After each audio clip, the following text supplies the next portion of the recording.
What's up, everyone? Today's conversation is with Mr. Patrick from Growing Without Schooling. Now, Patrick brings more than 42 years of field work, personal experience, helping parents and kids learn in their own way. He's a writer, an education activist, and a firm believer on working with children, not on children, to help them learn. He's also a former homeschooling dad himself. Today, we go over backlash he faced while homeschooling, as well as what did and didn't work for him on his homeschooling journey. I hope you guys enjoy it. I'll see you inside. So, how you doing today, my man? I'm doing very well. And you? I cannot complain. I cannot complain. Thank you for joining us. My Um, pleasure. so I know we obviously, me and Miss Beth know a lot about you, but if you could just give us a little background on who you are and then also growing without schooling, kind of what you guys do and your mission and everything like that. Mhm. Sure, sure. Well, I got started in homeschooling unintentionally back in 1981. Oh, wow. So working in a bookstore, and one of the cashier's husbands was volunteering at Holt Associates. He was a fan of John Holt, and when and back then there was this thing called word processing. Now we all know it's just an app, but back in that day it was a huge machine, a separate machine, teeny little floppy disks, little gray disks that held about 5 pages of text. But Yeah. considered such an innovation that everyone had to learn it. And I got my master's degree in English. I thought I'd be a teacher. Next thing you know, they're firing teachers right and left here because the property tax rollback bill happened, and so I wound up running working as a cashier in a bookstore, and one day I asked my colleague, how can I learn word processing? And she said, oh, my husband is volunteering at this office where they have a word processor. So that's how I wound up at Holt Associates. You know? No way. And what was interesting was John Holt was on a 2 month lecture tour. He had just come out with the book Teach Your Own. He'd been on the Donahue show twice, and it created, well, actually once at that point, and it created quite a stir. And when he came back, so I was volunteering at the office purely to just learn word processing and move on with, get on to the next step of my career, whatever that was going to be. And John, after two months being away, because I was still working during the day at the bookstore, so I would come up and type, use the word processor to enter subscription labels and stuff like that, answer correspondence. And I was up there one night, and there was the man himself, John Holt. I was like, "Hi!" So we introduced each other and talked for a little bit. And one of the things that got me going was John asked me what I wanted to do. He says, obviously you don't want to be a cashier and pack books the rest of your life. And I said, oh, I want to be a teacher. And he looked at me and he said, why? And I said, because I like working with children. And I'll never forget it. He took his glasses off, looked me square in the eye, and said, Pat, you got it all wrong. If you become a teacher, you're not going to work with children, you're going to work on children. And I was like, what? What are you talking about? How can you say that about the teaching profession? Blah, blah. And it's like, have you ever read any of my books? And I went, no. So he said, well, look, I just got back from 2 months of arguing with professors all around Europe about this. I'm not going to argue with you. He's like, read one of my books. And he even suggested, and if not, read one of Ivan Illich's books, like Deschooling Society. Try to, to see where I'm coming from. Then I'd be happy to talk with you. But, I've been at this too long. I'm not going to start from scratch with you. And I did. And the book Teach Your Own had just arrived, the hardcover. And one of my jobs was to put it on the shelf because we had a mail order book catalog. And so I thought, yeah, this is the book I'll get started with. And it made no sense to me. I'd be riding the bus to work or going home, and going, what's he talking about? How are they going to get in college? How are they going to get through high school? What is going on here? And so I complained to the business manager at the time, Peggy Durkee. And I said, Peggy, this is like Chinese to me. I really am having a hard time understanding what John is getting at. And she said, look, all of his books one book leads to the next. He's always, he's challenging himself and trying to figure out different ways of looking at the problem and solving it. So she said, why don't you just start with his first book, How Children Fail? And that was what John wrote after being a fifth grade teacher for over a decade in exclusive private schools in Colorado and in Boston. And many of those schools are still around. They're the high ticket schools, high price schools.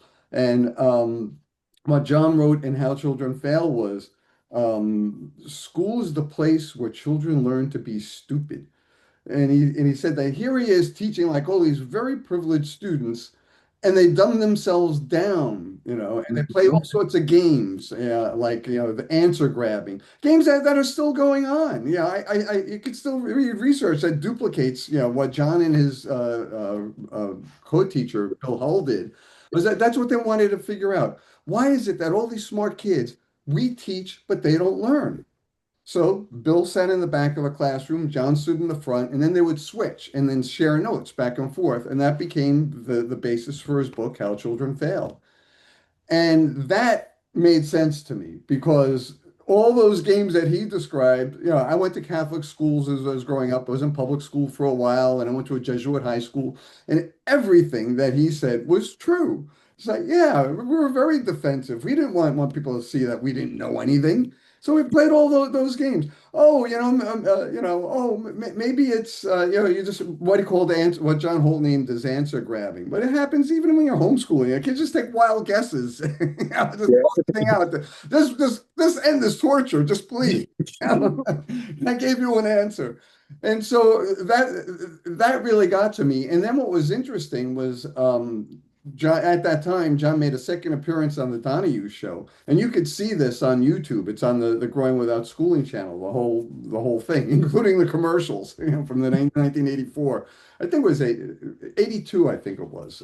Anyway, you could see like he's in this big audience in Chicago with Phil Donahue, and the skepticism of the crowd is just amazing. But the homeschoolers in the audience and who are on the dais with him, were very eloquent and they kind of held the day. But I'll never forget, like, we would get like mail delivered, wrapped in rubber bands, for the subscriptions. After that TV show, they were dropping sacks of mail off at the office. Really, I could only Yeah, most imagine. of it was positive. There's definitely a lot of negative in there, but most of our subscriptions really increased from then, and that kind of put it on the map. And the fact that, we're not religiously based, we're not promoting any particular type of religious instruction, although that works in very well with what John called unschooling.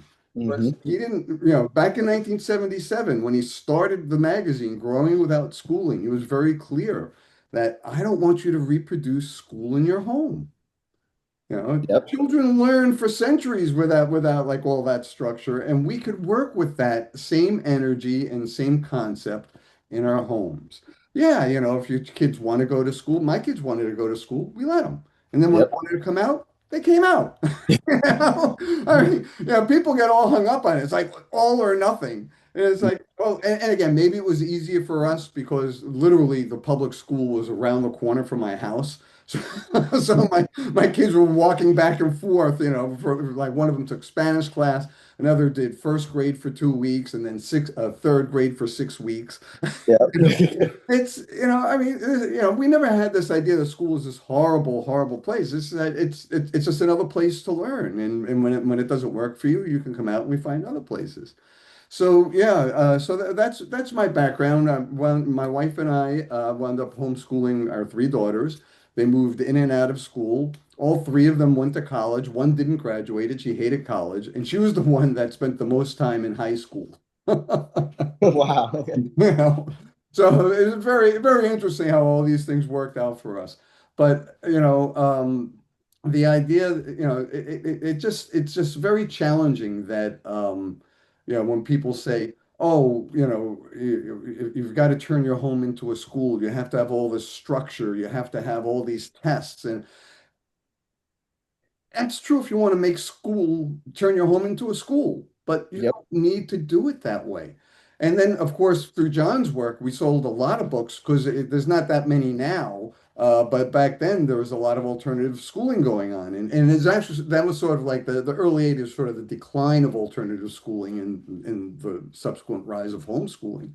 But back in the day in the 60s, there were all sorts of alternative schools, people writing about it, and John was a fan of some of them and critical of others. But he was like, yeah, and he was a big fan, not a fan, but he wrote about like vouchers and saying we need vouchers to create more opportunities, Yep. more ways, because the school structure is just, I mean, I hear this when I go to education conferences, even today, the researchers are, not all of them. Some of the researchers really get it and are fine. But a lot of them are just like, how can I judge a third grader if they're not studying the same curriculum as all the other third graders? And it's just like, tough. The world doesn't conform to what you want. Exactly. I love that tagline on working with children compared to not working on children. Could you Right. do me a favor and just kind of explain to the parents what that looks like in their daily life? Certainly, certainly. One example would be reading. So let's say your child is not reading up to grade level, right? Now we know that if your child isn't reading up to grade level in third grade, in fact, it just came out again with the Trump administration. They were pushing this, saying that then they need they can't graduate, they got to stay there, they got to be remediated, But there's no evidence that a biological thing goes off that says you will now learn to read. It's not like puberty or growth. I mean, that's why John called it growing without schooling. You're going to grow and learn regardless of whether you go to school. Yep. And we have to get over this illusion that school is the primary driver of education. It's the individual. It And is individual. working with that information. And what we found out was our oldest daughter, she loved being read to. Everything went fine with her. She was reading by third grade. She was reading, the Dr. Seuss books, all that stuff. She was really like on target and stuff. My middle daughter, she had apraxia. She had meningitis when she was born. So she had some hearing loss. And so as a result, she said some words like instead of milk, she would say mook. And she got embarrassed by that because her friends and stuff would make fun of her. So we took her to a speech therapist and she said, oh, she'll lose that behavior by the time she's 5 or 6. But if you're going to send her to kindergarten, you might want to deal with that now because she'll be made fun of. Hmm. And again, it's just like, oh, so we've got to do medical interventions because of the way school is structured, not because of a real physical issue that's imminently, going to cause problems for her. And to make her story was she loved hearing books. She liked seeing movies that were based on books. But then Harry Potter came out, the very first Harry Potter book. And that drove, because her best friend got into it. And she wanted to know it because she couldn't keep up with Jackie, because Jackie was just like devouring this book. So she would ask for help. What's this word mean? But she was driven to learn, and she wound up reading all those books, all the Harry Potter books. So Wow. she really like she did teach herself, but of course she was always asking for help. And then our youngest daughter, she had the blessing of having her two older sisters read to her and share books with her in their interest and stuff. And we don't know how we like to say Audrey taught herself how to read because we don't remember sitting down and actually because and again this is fine to do. Put the child in your lap and point to the words. In fact, in John's second book, How Children Learn, he talks about how he did this with a child in his lap and was pointing to the words and the child kept moving his hand away. Like, stop doing that. I can figure this out. Which that's a good point because kids are just naturally inclined to want to learn, absorb that information. They don't need I mean, it is good if you want to sit there and point. There's nothing, I guess, nothing wrong with it. But just Right. that example there, they have a natural inclination to want to absorb the information, to learn, to be Hmm. learning in everyday life, everything that's going on around them. So Yes. that's just that little example there does highlight that in my mind. Hmm. Good. Glad that helped. Um, so then when it comes to homeschooling parents and they're taking this approach, what are some ways that they can encourage their kids to be learning? What are some things that they can do to really imagine the kid is able to learn and what they're doing without being like, hey, you need to do this to learn this. You know what I mean? What are some ways they can kind of encourage the kids? What can they do to kind of guide them in a sense to help them with the learning? Sure, sure. I think the most important thing, and again, every child is different, just like every Yeah. adult is. So, you've got to take, these recommendations broadly, not as like prescriptions. So, the first thing is like find friends for your children.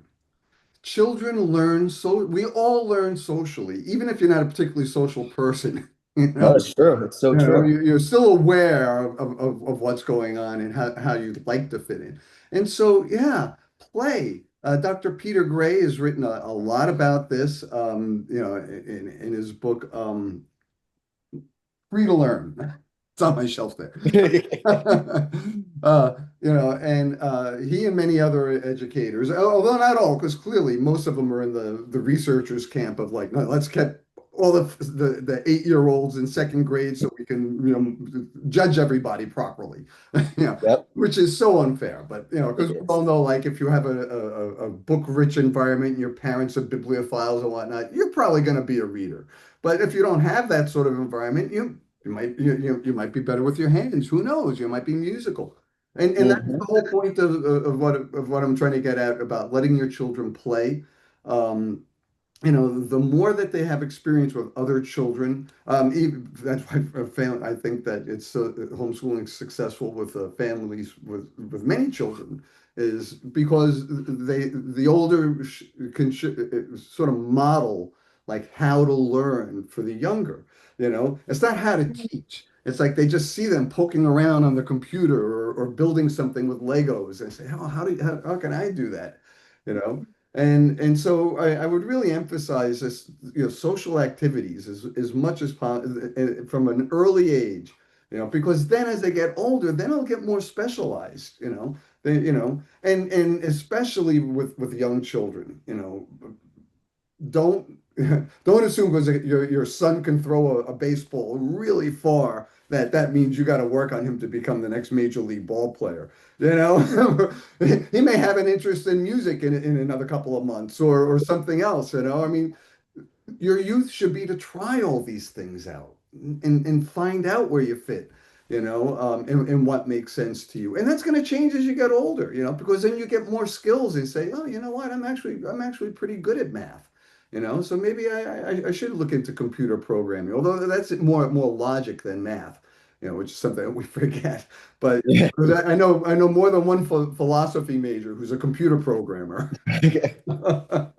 No, even like you said, for me, so my mom is her biggest regret. She did FOVS, which is basically school at home for our Mhm. curriculum.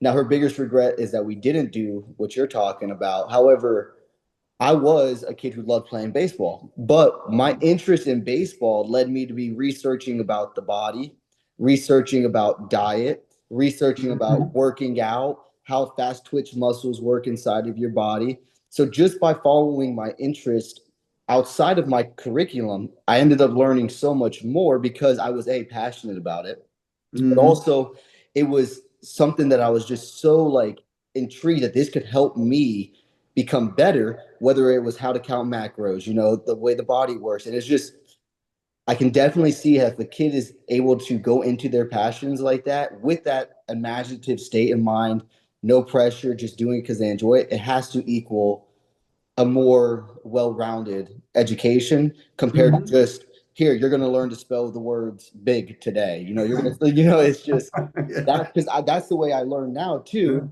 And another thing you said that I think is very true. My brother, so much smarter than me, so much smarter than me. He's my younger brother, but he is growing up. He would watch me and my friends do something, and then within a couple weeks, he was better than us at it. Yeah. So whether it was reading, whether it was Yeah. playing baseball, or just doing something like working with our hands or something on the lawnmower, Mhm. this he would be intrigued watching us doing it, and then all of a sudden, next thing you know, you come out to the garage and it's completely taken apart, and then he's putting it back together. You're just, Right.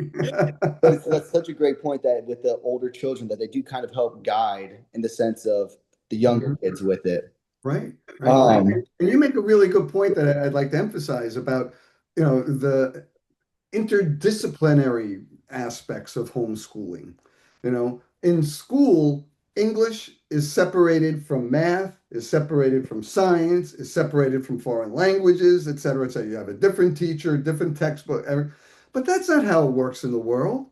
no, Everything's interconnected. Just like you said, you can't learn about baseball without them learning about how your body reacts. And then that might lead you to become a bodybuilder or a doctor or whatever. exactly. Yeah, but we always forget. Oh no, in school it's like, oh, you test very highly in English, so you should really become a writer. Well, again, you could be a sports writer, you could be a race car writer, you could be a mechanic, right? A popular mechanic. But the school mentality, breaks us down. And for ever since I was in college, I remember them talking about having more interdisciplinary studies, having the math teacher talk to the science class, and the science teacher talk to the philosophy class. Doesn't happen very much, and it happens, as far as I could tell, almost not at all in a public or private school. It is still very much dividing these things. It is, and that's actually Miss Beth. I was on a phone call before with her tutor when she was growing up, and the one thing I was telling her what I require all of our tutors to come together once a month to just brainstorm, to talk to each other. Now, it's not the same as talking to the class, but for me, it's a matter of we can't be so just dead set in our ways. We Hmm. have to be able to discuss with each other different things. Maybe a teacher finds that something's working, like it's project based stuff, or whether it's Hmm. a way to just getting a message clearly, maybe it's a presentation. If we can figure out a way with the educating the kids of what's working, what's not working, I think that does equal a better experience compared to like saying just no, I'm a science teacher. This is all I do right here. You know what I mean? At six, that is kind of. So I'm glad you said that because that it's just what a little idea I had, and I think that with you saying this, I'm a little more confident into it.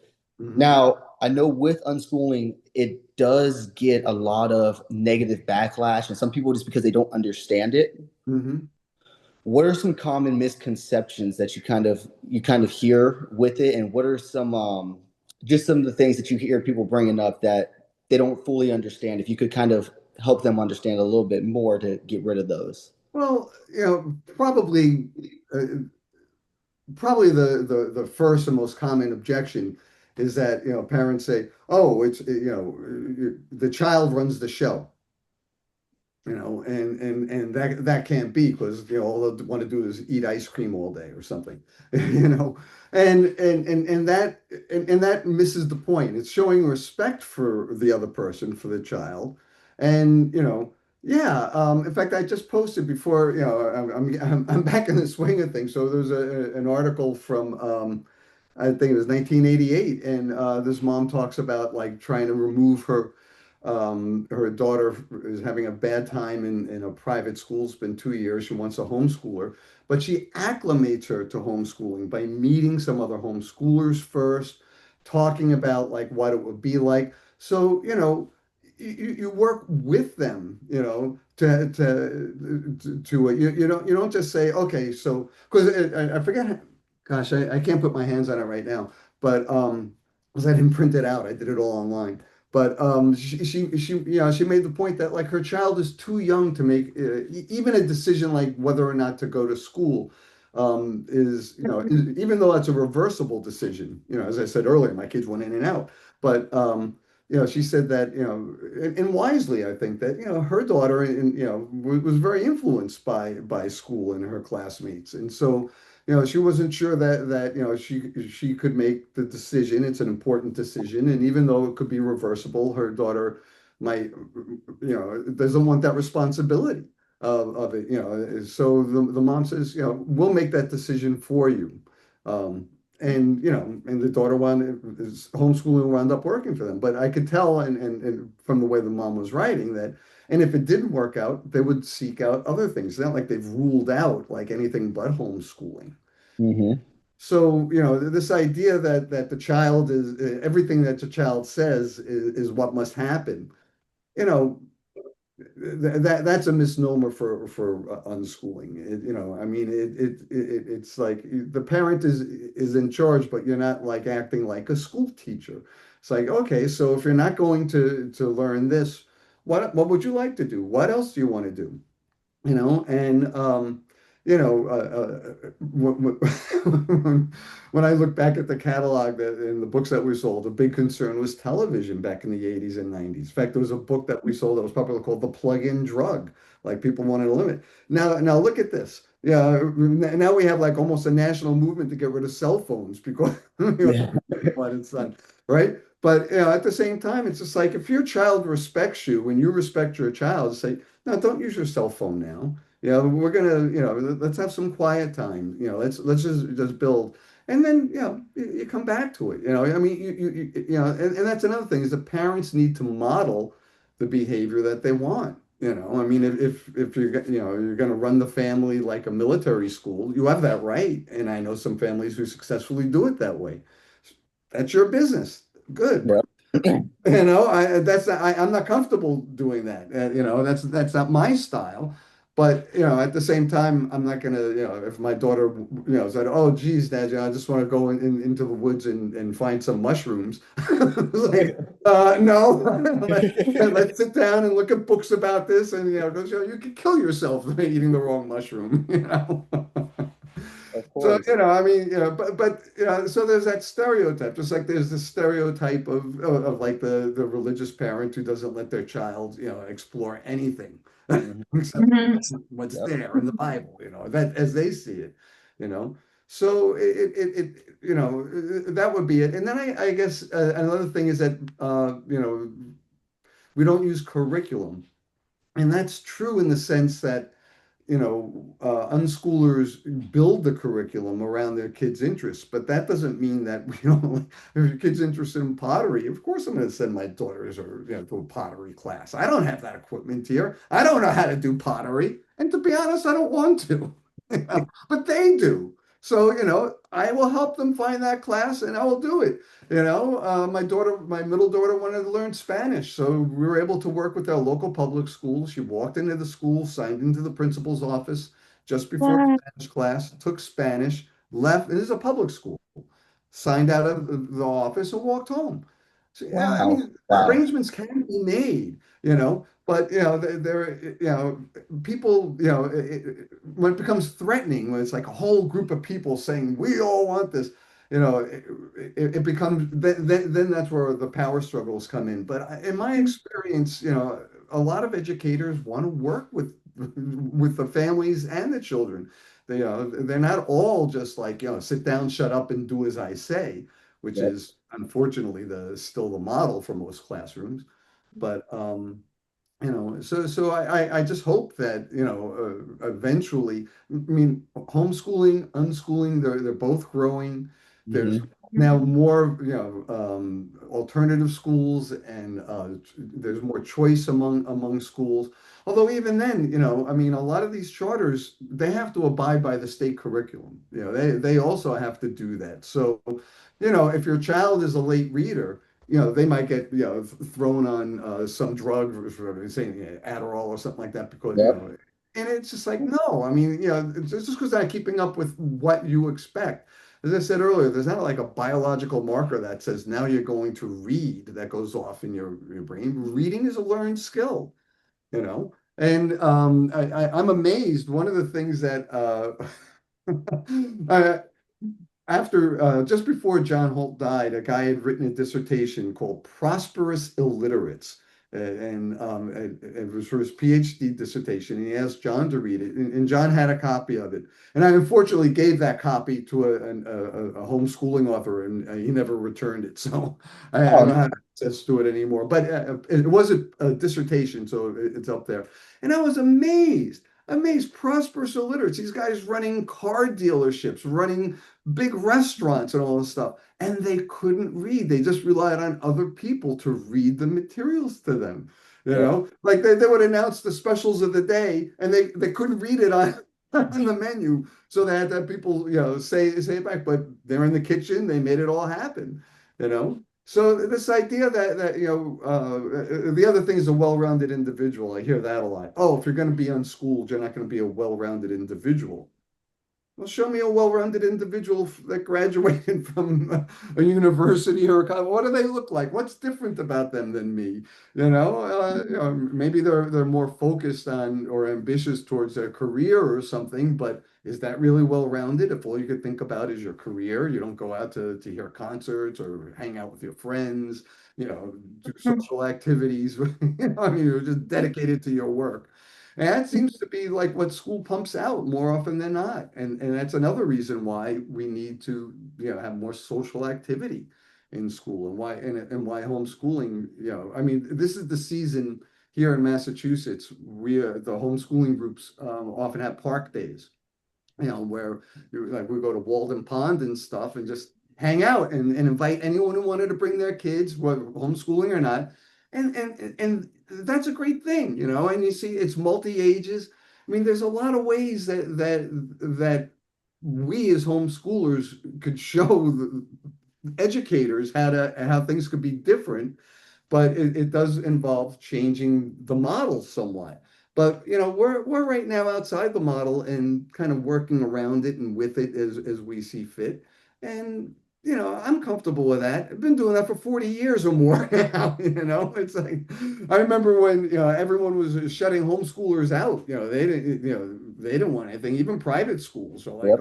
oh no, you're all in or all out. And a lot of alternative schools, like the Sudbury Valley schools, Dan Greenberg, the founder of them, he hated homeschooling. I thought it was, the kids would never grow up beyond their parents. They would just be, like little mini-me's. And, and so not everyone agrees with these ideas, even alternative educators, but nonetheless, they're very sound ideas. And as Illich points out in Deschooling Society, and there's even more research. School is basically a social control mechanism That's what it that's been is. around for centuries. Let me see if I can put my hands on this book. Yes, this just came out. This book just came out. It's called, I don't know if you can see it, Raised Race for Obey. the Rise and Spread of Mass Education. It's by Augustina Paglayan. She's a professor at the University of San Diego. And basically, her research, she did a worldwide search of when compulsory education got started. And what she shows is it has nothing to do with education. Compulsory schools got started in almost every country as a means of social control. That the teachers were largely based on their morals and standing in their local communities, had nothing to do with reading, writing, or arithmetic, and that classroom discipline was the main driver of these, to sit down, shut up, and do as I say. You're gonna And have to do that. and to me it's fascinating because it's very this probably won't you can't see the chart, but her charts and stuff about like when these things came out. And what's interesting is she's able to show that whenever there's civil unrest in a country, the compulsory school laws get more extensive. They're Really? more and more. Yeah, Wow. yeah. It's Oh my. it's a fascinating look, and it's very. It's published by Princeton University Press. It's not like some self-published thing. This is really solid research that kind of gives it a lie to this idea that schools are there to create well-rounded individuals or good citizens. The reason why homeschooling can exist is because the law says, the purpose of compulsory education is to create good citizens. Well, we create good citizens. Yeah. So it's just like, you could get around compulsory school that way. But what is a good citizen, right? People are arguing about that today. These are nebulous sort of definitions. No, without a doubt. I'm gonna have to give that book a read because that sounds Yeah, I'm super. definitely looking that up. It's Yeah. very academic, but I appreciated that. It's just like, Yeah. but again, like, her introduction is what got me. You know, because she talked about what she's Argentinian, I believe, and brother, she did well in school, but her brother didn't, and she kept wondering why didn't he get the support that she got, and it's because he was, you know, a little ADD, you know, so Mhm. you know, he was a troublemaker in some ways, I guess. And she said, but why didn't they give him the support that he needed? You know, why? Mm. Public school, they knew that he needed, but they just, Mhm. and so she started to explore what's school about, you know, why, and she wound up Wow. with this incredible book. That's amazing. How do you think that like free learning, homeschooling, unschooling actually helps them? You kind of touched on it a little bit, but helps them in adulthood compared to that traditional education model. Well, I think that, you know, in the traditional education model, we just get used to other people judging us and then like getting the award to move to the next level, to the next Mhm. grade or whatever. Whereas with unschooling, it's more like, can you do it? You know, can you show me an experiment that you created and how it all worked? Can you show me a computer program that you made? Can you show me a little business, an entrepreneurial effort that you did that was successful? You know, show me a story you wrote. Show me, did you get anything published? Did you perform in a play? Did you ride horses in competitions? You know, Mm. the Colfax family, it was one of the first unschooling families to make it. You know, really in the early 80s, they were very popular. The book Homeschooling for Excellence was their first book, and then the book Hard Times in Paradise about how they raised four boys in Northern California in a dairy goat farm. And you know, two of them wound up going to one got into Harvard. He's now the head of public health for San Francisco, Grant Colfax. And another one went to Yale. That he was an adopted child. You know, so it's amazing how like, and he's a lawyer. So you know, and then another one of their sons turned out to be a chef. You know, and he didn't go to college. So you know, the idea that you know this machine called school will produce these good citizens who will do all these things. Well, you know, we all know that you know what you study at some point in your life may not be what you end up doing at another point in your life. You know, I mean, most people, I don't know what it is now, but I remember when I last checked, most people change their careers three times, you know, over the course of their Mm. life, you know. So, and probably going to be even worse with AI taking so many jobs from people right now. I mean, all those Mhm. entry level college jobs, they're being wiped out, you know, and goodness knows what's going to happen in the legal profession, you know. Yeah, and I'll tell you from all of the kids I went to college with that got their masters and all that, most of them aren't working in the field that they were studying in. Right? So I mean, Yeah. it's just you end up wasting time and money trying to Mhm. study. You're supposed to be becoming an expert or trying to get the skills. Then you get into life and you realize, oh, that's not what I want to do. Right, right. There's and it started by an unschooler. His name is Nicholas Bergson, and I think it's called Recourse. It's based in Brooklyn, and he came up with this business model where he would train people who wanted to learn how to code, and then find them a job. And then the way that worked was he'd hire he'd put feelers out to these various companies asking specifically what computer skills they were looking for. And then he would train those people who wanted to become computer in those specific skills. And within a year, Mm. they would often be a year was usually sometimes even less, you know. It's so like, you know, but in college, it's like, oh no, then you got to take English and science and math. And, Mhm. you know, it's just like, no, I just want to make a living. Yes. And then, of course, if you've got the money and the time from your job, all these other things can fall in place for you. You That's know, right. and you know, and to me, that's an amazing model. And I wish that there were more like that, you know. It's more, you know, you hear about this sometimes like Microsoft certificates and stuff. I mean, so I guess Mm. it's more of a high tech thing still, but Mm, why not make that more of the model? You know, I mean, schools Yeah. hung up on their 4-year income streams, you know, but it's like, exactly it. The world is changing and not everyone can afford that anymore. And is it really Mhm. necessary? It's a whole well-rounded individual thing. It's just like, Mm. I can go to recourse, learn to program, and I could join my local choir. I could play in a local band. I could go out to Yeah. theater, or just go to the library and read whatever I want to read. Hmm. Hmm. So what have been some of like as far as dealing with the legalities with the states, what can families do if this is the route they're choosing or the route they've chosen? What can they do to best be prepared? And what are some things you've seen come up throughout your years of working with this? Mhm. The main thing is very often using standardized tests. Like if they suspect that a student is not a homeschooler, not a student. If they Okay. suspect a homeschooler or unschooler is not up to grade level, right? They will sometimes, and again, like I don't think it's as common as it was in the 80s, but in the 80s, this was fairly common. So they would take you to court and say, take a standardized test for like fifth graders and then show, oh, you're not up to par. But then the counter argument is that it's an individualized curriculum. They know how to do this. Let's show you examples. The portfolio method of evaluation. What I was Hmm. talking about earlier. You actually show, well, here's a story that they wrote.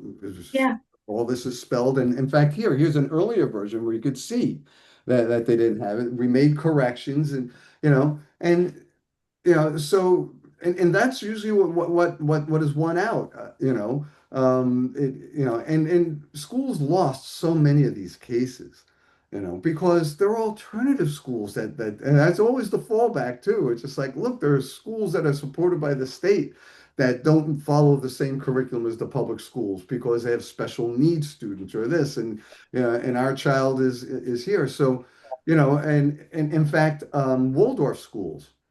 They don't promote learning to read until I believe your eye teeth fall out, right? So I Wow. didn't they know fall out sooner than others, but that. that's their and they're like, well, one of the high end, hoity-toity private schools, that exist, and so you can point to all these things. Then of course, like famous schools like Summerhill, which John Holt visited.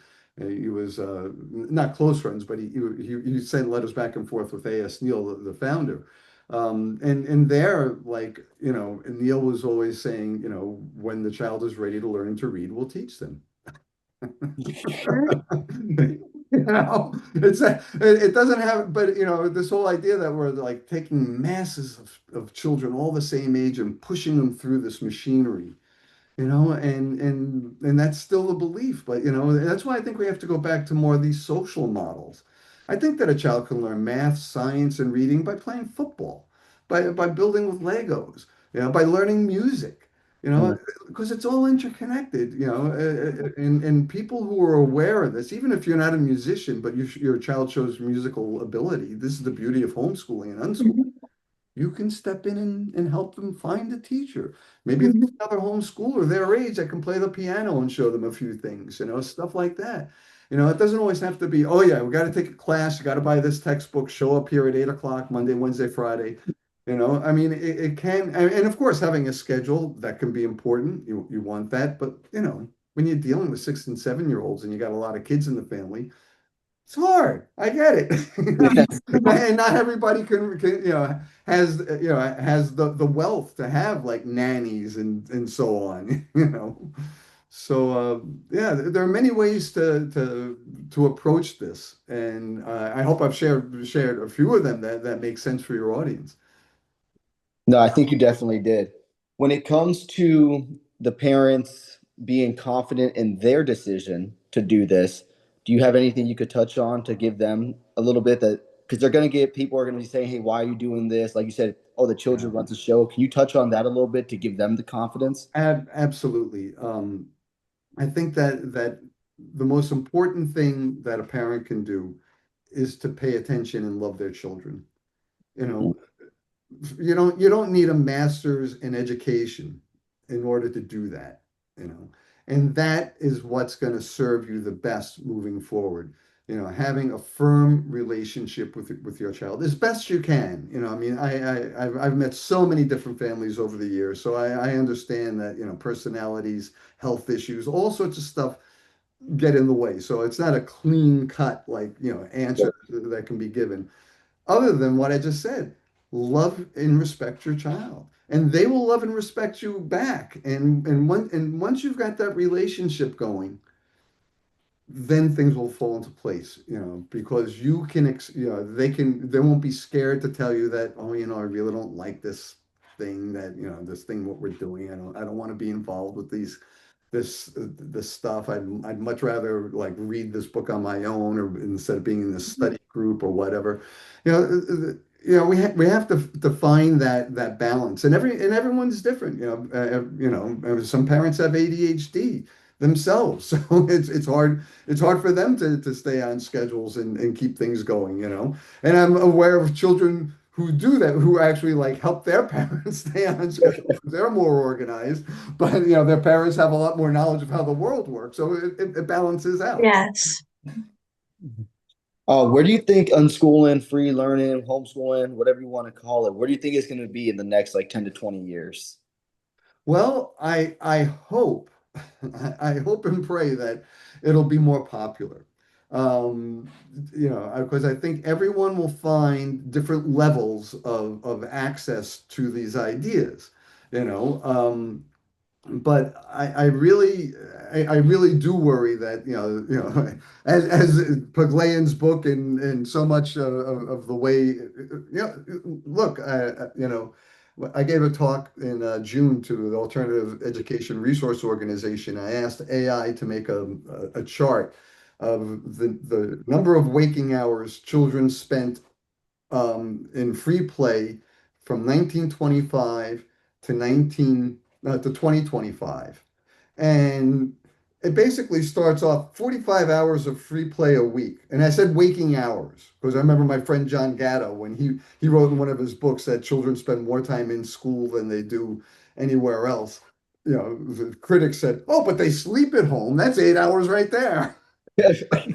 So I was like, okay. So I said to AI, waking hours of children from 1925 to 2025. And so here's 1925, 45 hours of free play. Zip, it goes all the way down to 4.5 hours in 2025. That's insane because there's so many studies that show also that playing, that free time, where you're actually playing, you're using your imagination, Mm-hmm. actually helps the brain develop so much more. And you can look at people Mm-hmm. succeeded in their adult life and business. A lot of them have an ability to get in tune with that playful part of their brain where they can imagine all the people that are innovating these new technologies, they're able to activate that part of their brain. And if we're not doing it when we're young, that has to have some kind of consequence later in life, Mhm. or make it at least harder to go back and do it when that could be something that is your chance to make an impact on this world, to create something new. But if you don't know how to use it, it's never going to happen. Mm-hmm. Mm-hmm. Yeah. Uh, Miss Beth, you got any questions? I don't really have a question necessarily, but I just wanted to say I really liked how you talked about the well-rounded individual in unschooling or homeschooling because I know I've noticed with and I'm not bashing my public school friends, that's not what I mean, but I've noticed that my homeschool friends and we love learning about all different types of topics. We can, dive deep on things, but then my public schooling friends, not all of them, but a lot of them don't have that drive. So it's I don't know, that just really made me feel a little better because sometimes it can be a struggle for me to relate to them because I'm so interested in learning about everything, going to concerts, being involved in choir, things like that, where Mm-hmm.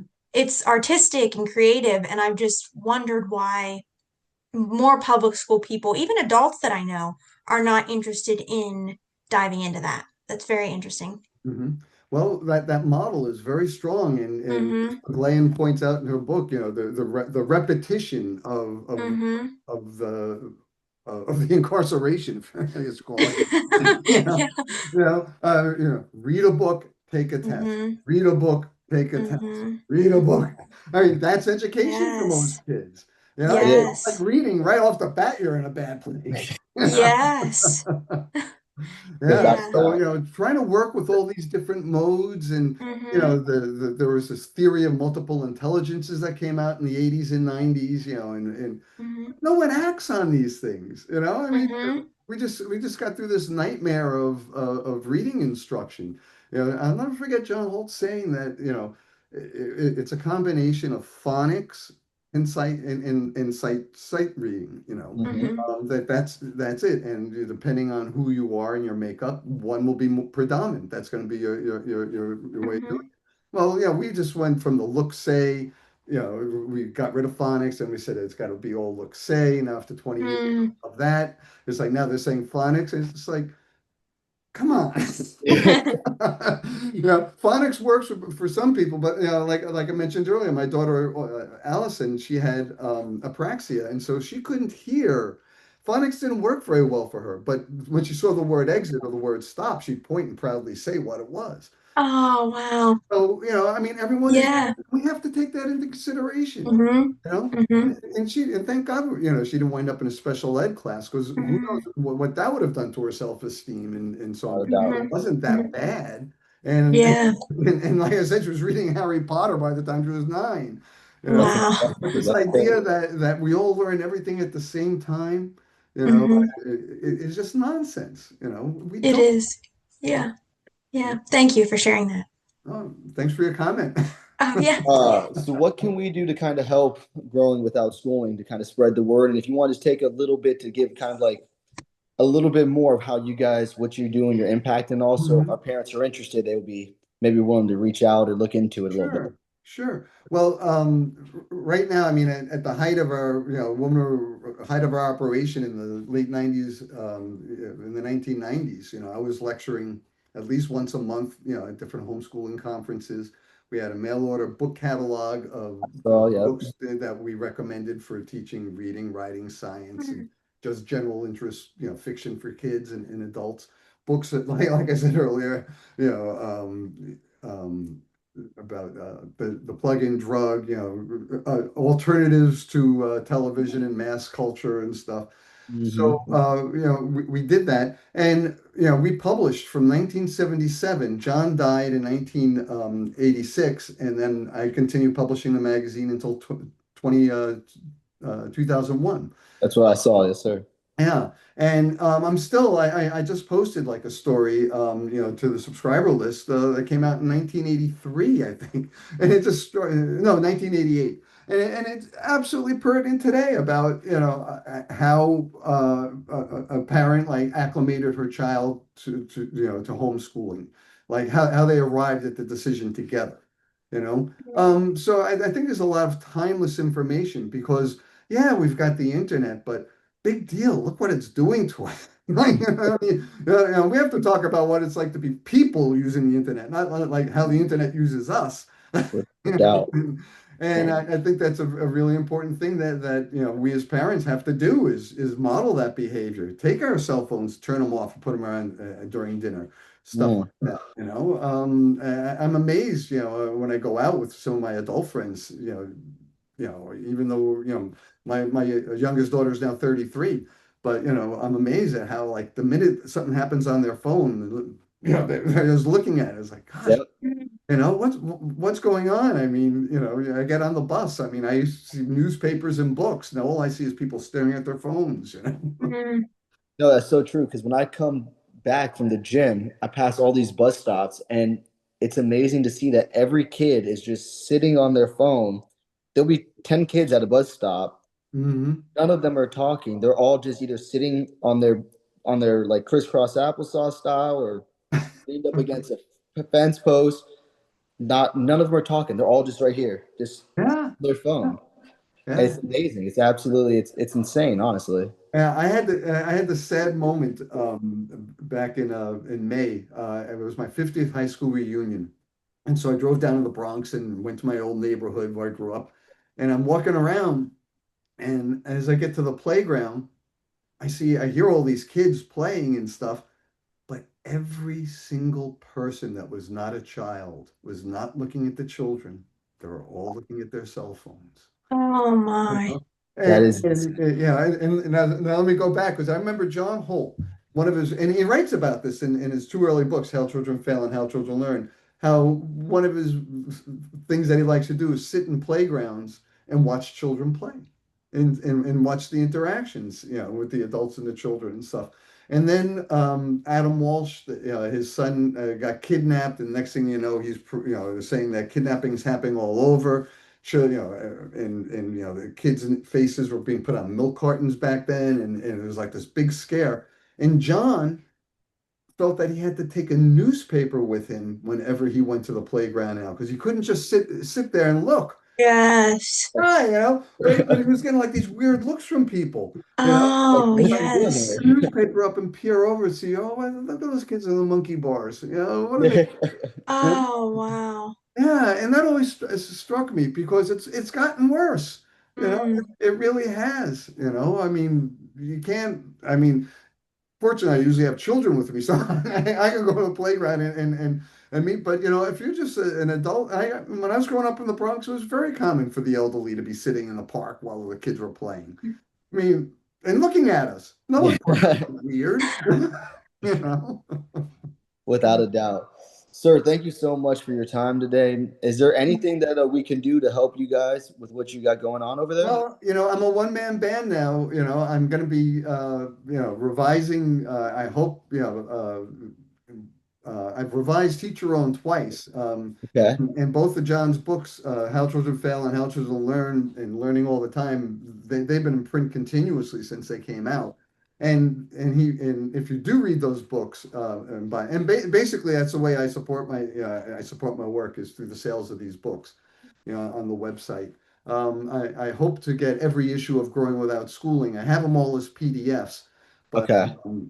I'm putting them into print so that they could be, taken out of libraries. I'm up to volume 6. I'm working on 1988, but that still means I got 13 more years to go. So quite a big project, but I am close to releasing all the PDFs, and But again, some of them I don't have original copies, so I put out through the grapevine, like if you have copies. So I do have a complete set of 143 issues. But again, here's how people use them. You'll see on some of the issues, people have underlined things and wrote notes in the corner. Yeah. I mean, GWS was used. That was a resource. It still is. Yeah. It was, back then we didn't have a bunch of curriculum suppliers. And in fact, I remember one of them, oh gosh, it was a very popular, Mathematics, A Human Endeavor by this guy, Harold Jacobs. John Holt thought that was a great math book. They wouldn't let us sell it because they didn't want the teacher's manual to be in the hands of children. No way. Yeah. Now they sell it to Oh, wow. homeschoolers, but back in the day, that was the reason. Oh no, we can't give you the teacher's manual. Oh, my. Wow, that's easy. Well, we'll make sure we post it out there and try to spread the word for you as much as possible. Thank you, Dave and Beth. I appreciate that. And it's been lovely speaking with you. You as well. You too. Yeah. Thank you. I My hope you, pleasure. Hope I you do hope it you- again sometime. Yes, we will. We will. I hope you enjoy the rest of your day. You too. Thank you. All Thank right. you. Bye-bye. Bye.